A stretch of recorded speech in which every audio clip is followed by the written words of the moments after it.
स्टाफहरू सबै झरिसक्नु भएको छ। अहिले पुरै खाली छ शिविर।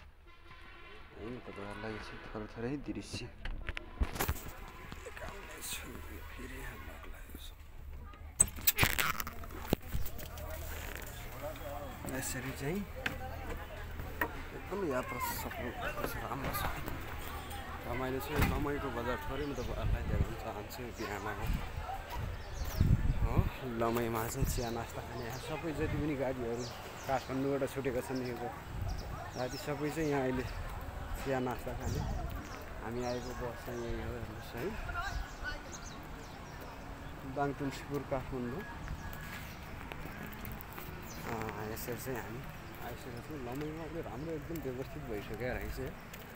घरहरू शौचालयहरू यताउता सबै चिया नास्ता खाने ठाउँहरू पहिला यस्तो थिएन, अहिले चाहिँ एकदम राम्रो रहेछ। 2-3 वर्षमा धेरै परिवर्तन भएको छ। त्यही हो, अब चाहिँ हामी करिबन 1-1.5 घन्टामा तुलसीपुर पुग्नेछौँ। अहिले यस्तो एकदम राम्रो छ। बिहानको समय हरियाली राम्रो छ है त साथीहरू। ल